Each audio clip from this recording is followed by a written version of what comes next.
And just like that, show number 4 is in the books. We are fresh off the stage, if you cannot tell from the spray tan. We still don't even have the good food in yet, but I wanted to make sure that I recorded this raw, uncut, while the emotions are still high, but also so you guys can get a clear understanding of the way that I'm feeling post-show. So, unfortunately, we did not punch our ticket to the Olympia today. We finished second at the Sasquatch Pro, just missing it once again. It is safe to say the season has been a roller coaster. 8th place, 3rd place, 2nd place, missing it by 1 point, and then another 2nd place finish today behind number 5 in the world. Now, I've already been getting a lot of questions of, Alex, what are you going to do next? Everybody knows that this has been a crazy season. Are we going to continue on this roller coaster, or are we going to take a step back and reevaluate? Before we get into the future, let's take a step back and talk about the present, the now, the craziness of what just occurred. Today's show was nothing short of amazing. This was my 2nd show on the West Coast. 4 weeks ago, I stepped on stage at the Pacific USA's, where I placed 2nd, in front of Sandy. She is the head judge and one of the Olympia judges. And I wanted to get back in front of her again. So now, fast forward 4 weeks, Sasquatch Pro. I came all the way back to the West Coast, a 6-hour flight, another 3-hour time difference, and I wanted to go back to war. But this time, the competition was a little different, a little bit more stiff. And I knew that I had to be the best version of myself if I was going to punch my ticket today. And it was a battle from the start. Now, the good thing about this show is that it was actually prejudging at 10 a.m., but finals was at 11 a.m., so it was back to back. So there was only going to be one confirmation, which was the morning. So the finals was simply awards. Now, if you guys remember, I actually won the prejudging at the Pacific USA's just 4 weeks ago, but lost it at finals by 1 point. So with all of that being brought on the table, we figured this would be a great opportunity for me to get back in front of the same judge, but also nail my look like I have been consistently in the morning. So the only outlier was we knew that we were going to go against one of the best in the world. More specifically, the current number 5 champion in the world, Edvan Palmero. And I knew it was going to be a battle from the start. So they brought out 6 people. And the first 2 moves that they made was moving Edvan to the middle and then me to the middle. So, like I said, the decision of who they wanted to see and who they thought was going to be a complete separator in the entire show was clear based off the first 2 moves. And then they sent 4 people off stage and let the rest continue to battle out and drew more people who were in the second call-outs to continue that battle. But then, when we originally thought they were going to bring out the first call-outs, they did, but they left out 2 people, myself and Edvan. So we knew it was going to be a 1v1 head-to-head battle for the final confirmation of who was going to earn that Olympia qualification. So they called us out, and it was a battle.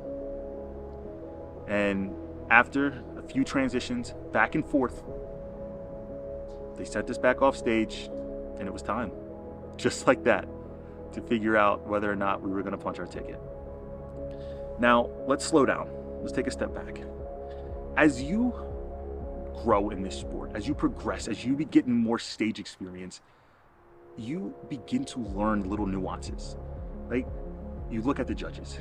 You understand when you can actually release and stop tightening up so much so you can breathe and get ready for when they're actually looking at you to engage and hold your shot. You start to learn certain judges' tendencies. So like I said, at the Pacific USA Championships, Sandy held me and Jonas, the top 2, for a very long time. Now, fast forward to this show, Sandy didn't hold me and Edvan for a very long time. And with that, I figured that she had a very confident decision, that she knew which way that she was going to lead more towards. So when they finally sent us off stage, I knew. Her decision was clear, but I didn't know who it was going to be. His strengths are partially my weakness, but his weaknesses are my strengths. So when it comes to Edvon, he's very dense. He might not have the best structure, so the V-taper to the shoulders, but what he does have is a lot of dense muscle, mature muscle, and also has great conditioning. Now, my structure compared to his was much superior. My shape was much superior. My back compared to his back was much superior. So there was a lot of pros and cons of our physique and almost apple and orange decisions that they needed to make. Now, the question was my conditioning going to be close enough to handle his level of conditioning? You know, was my roundness going to be enough to handle his density? There's a lot of things where people had to make their minds up of. And again, like I say, apples and oranges, Brandon Henderson versus Aaron Banks almost. Maybe not specifically, but you guys get what I'm trying to say. So, the decision was made. Second place, number 19, Alex. And there's no question this season has been a roller coaster, but one thing that I've learned through the roller coaster of this year of sport is you cannot attach emotions to a placing. Because trust me, I did that. Chicago Pro almost broke me. I had such high expectations of myself, and I felt like I let a lot of you guys down, and I felt embarrassed. But I needed that. Just like I needed this. And just like I needed last week and the weeks before. These are the outcomes that's going to make me a better bodybuilder.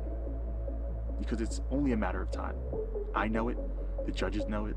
All of the competitors know it. That it's only a matter of time before not only am I punching the Olympia qualification, but before I'm going to be the best in the world. I love this sport. I don't cut corners. I don't miss meals. I don't miss cardio sessions. I will do everything and anything I need to do in order to maximize my potential. And like I said, it's only a matter of time. The question is, what's next? And this is something I've been juggling with. You know, there's been a lot of change in my life. I got a new coach. Businesses are doing very well. I'm starting new businesses. My wife deserves a multitude of different dates, nights. We pushed our honeymoon back just to allow me to continue on this goal and this path. And there's relationships that, to a degree, almost get put on hold. As much as I love this shit, I love them too. I love my circle. And prepping doesn't just impact you, it impacts your circle. So when it comes to making this decision, I spoke with my circle. We got one more in us. Job's not done.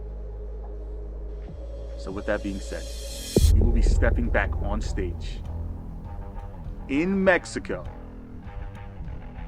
in hopes of punching our ticket to the Olympia, earning that qualification, showing the world that I am and can be one of the best men's physique athletes in the world.